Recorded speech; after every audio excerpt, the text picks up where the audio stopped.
Hi everyone, welcome to today's Council on Foreign Relations meeting with President Bernardo Arévalo of Guatemala.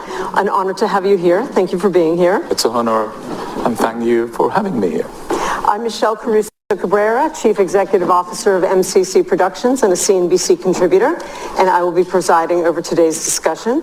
We are joined both by CFR members here in person and also virtually. This meeting is on the record. At 3:30, I'm going to open it up to audience questions, but in the meantime, let's get started. So, Guatemala did not have an orderly transition to power when you were elected and inaugurated earlier this year. The opposition tried very hard to prevent you from becoming president. President Biden stepped in, the US Congress stepped in, the OAS stepped in and called what was happening a coup d'etat. Finally, after a delayed inauguration where people were very nervous, you did become president of Guatemala.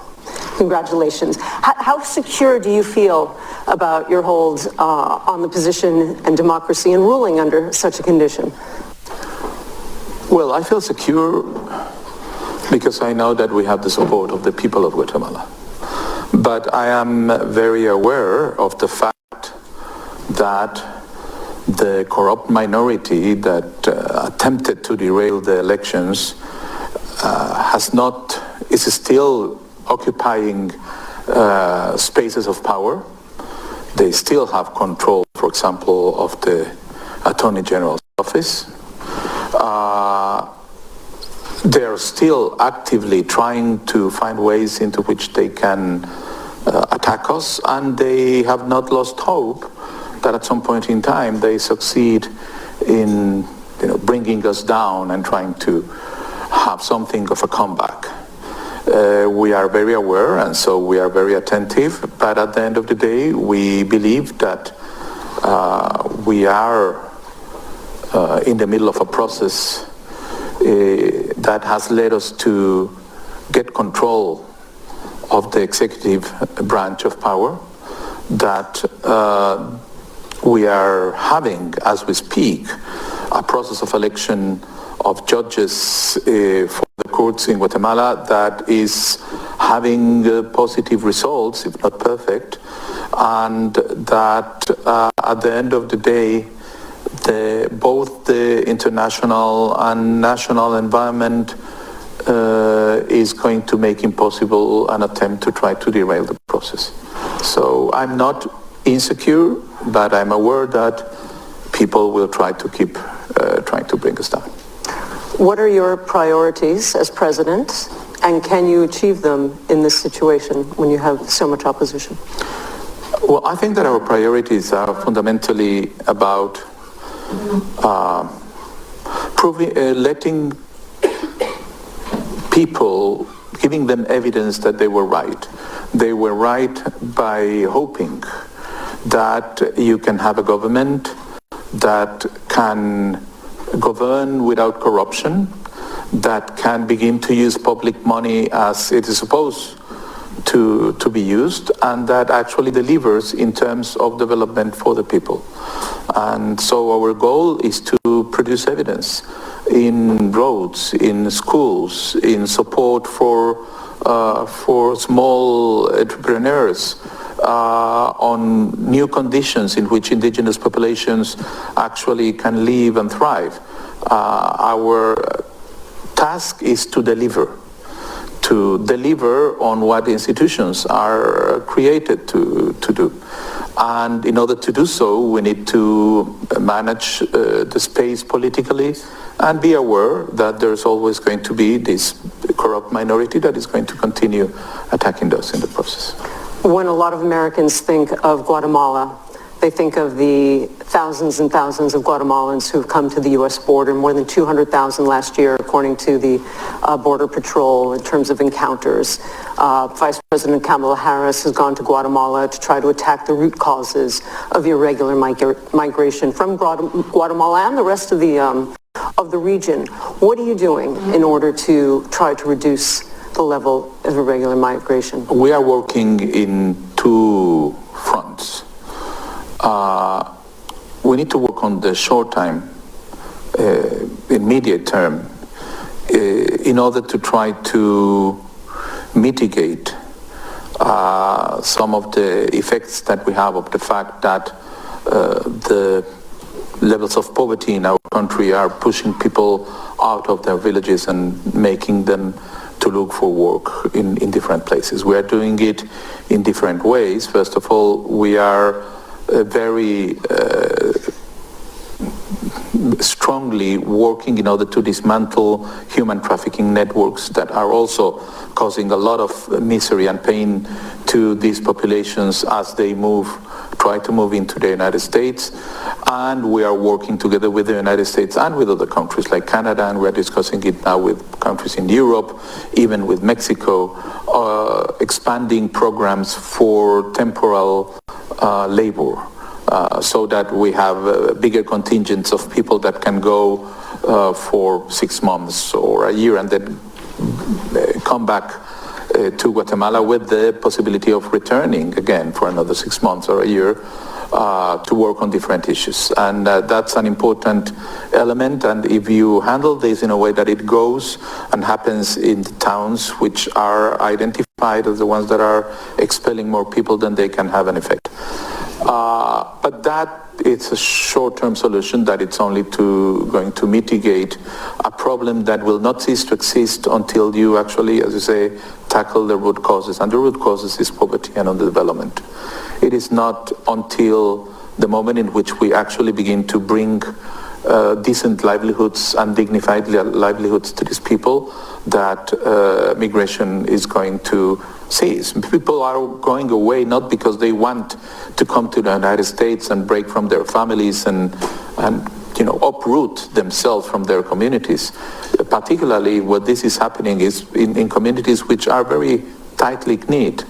And nevertheless, they do it because there are no economic alternatives.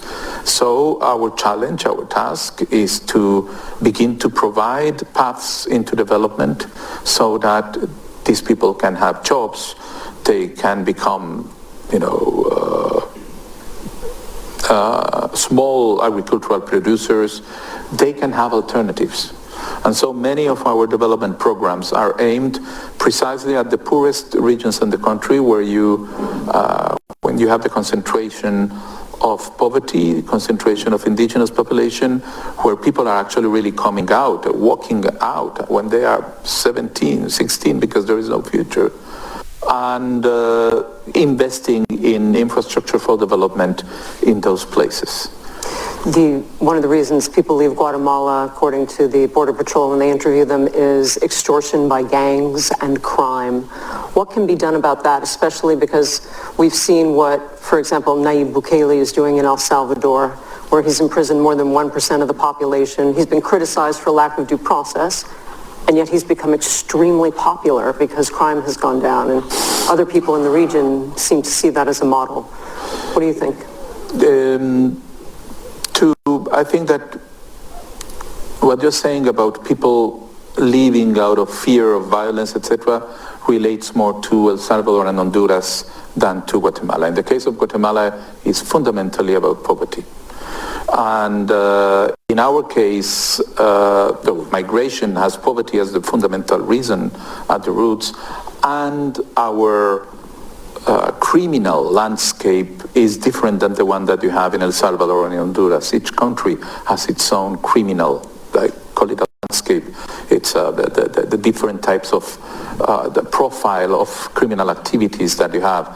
The profile of criminal activity in El Salvador, for example, had gangs as one of the fundamental reasons for crime and murder rates and so on.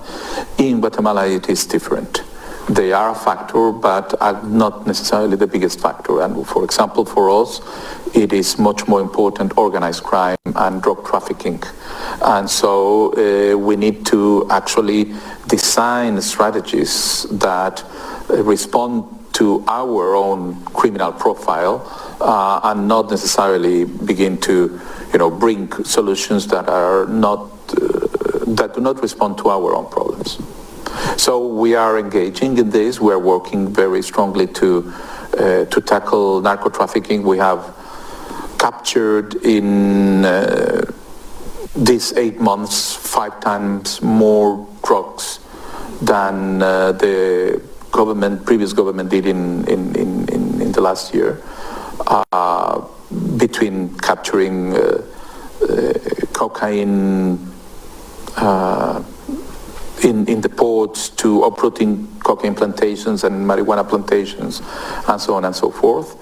We are engaging in a very, very clear policy this time to gain control over the jails, because the prison system was completely lost, was in the hands of the criminals. We are claiming it back. It is taking time, but we are entering prison by prison, claiming them back, reorganizing them, restructuring them, and we are working in expanding our police force.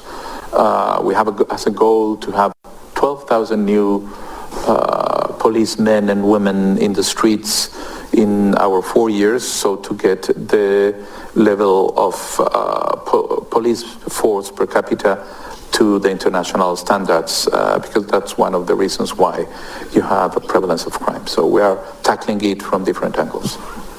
We highlighted at the top the disorderly transfer of power that happened in Guatemala. A place where the transfer of power has not happened is Venezuela, despite overwhelming evidence that Maduro lost that election. What's your position on what should happen there and what Maduro should do? Well, we have been very clear. We rejected the results announced by the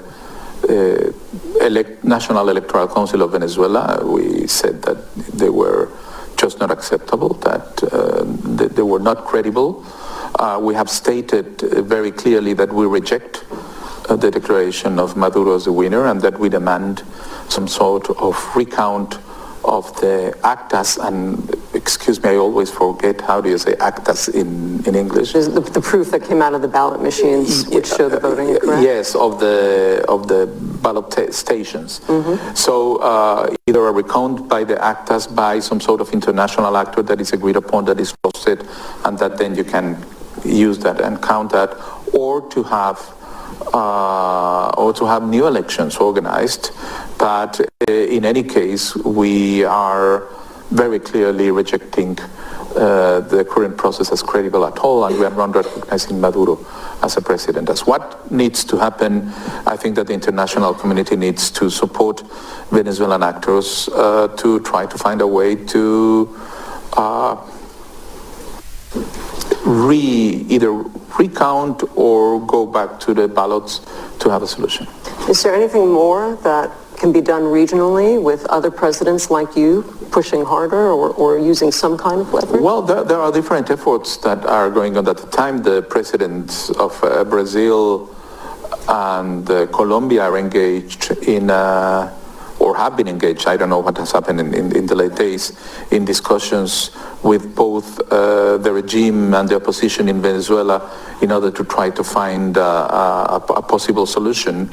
And I think that pressure should continue from every side, and possible sanctions that should be imposed in order to force non-democratic actors to actually abide by the law. You're headed to the inauguration next week in Mexico.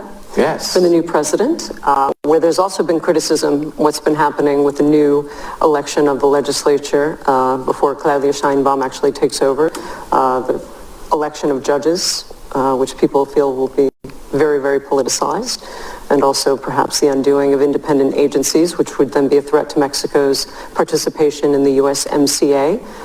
Are you going to speak with AMLO or Claudia Sheinbaum about these things, or raise them, or what do you think about that situation as we question the state of democracy in Latin America? Well, no, it's not in my plan to bring the issue up. I know that there's a lot of debate. We have our own debate in terms of what should happen and how should the judges be elected. I know that there are differences around the world. There are countries in which judges are elected.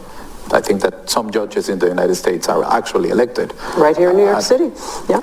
So I know that's one mechanism. We have judges elected by Congress. I don't know if that is the best way as well. Possibly, for example, I'm currently thinking the possibility of having judges selected just by a meritocratic process, not elected politically.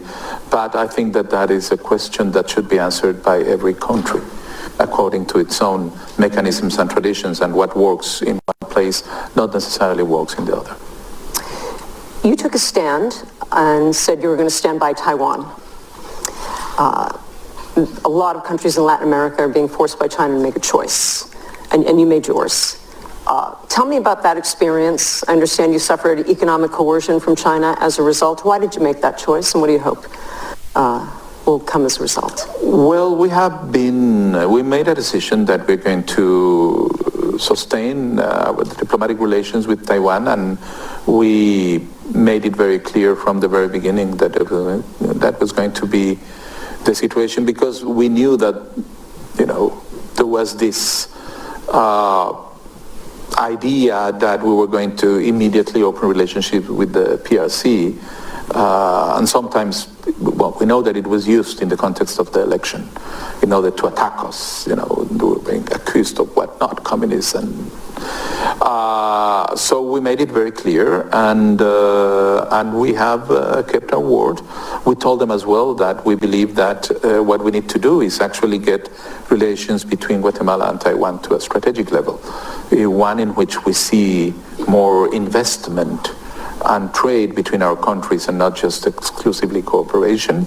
And we are very glad that we are have very good conversations with Taiwan on exploring possibilities. We were discussing with you the fact that we, for example, we are discussing both with Taiwan and with the United States the possibility that Guatemala gains access to CHIPS Act fund, considering the fact that we have an open and privileged relationship with the United States. We have open access to its market, and we have a privileged relationship with Taiwan. So why not triangulate this relationship and explore the possibility of making high-tech investments in Guatemala with a view to export to the United States market? And so that's the type of conversations that we're having at this point. So just so I understand, so the same way that we have given subsidies to, say, Intel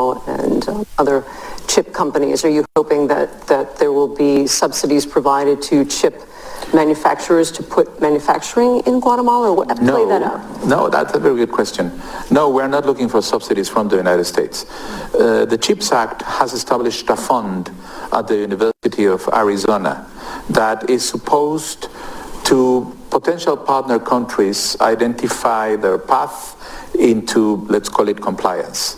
What we are is asking the U.S. government to provide us access to those funds so that we can have assistance from the University of Arizona into charting our path into that type of compliance. Then it's a completely different matter, because we believe that if this is going to happen, it's going to happen because we in the government are going to facilitate the investment, but the investment will be 100% private, international and national. We mentioned earlier that there had been attempts at economic coercion by China. What did they do to you in the wake of? Well, at some point there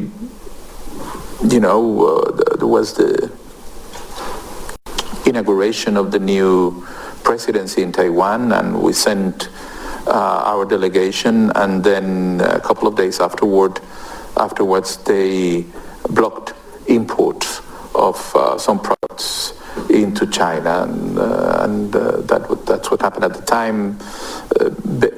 Products like nuts and coffee and cardamom, and so it's being solved. It's being solved.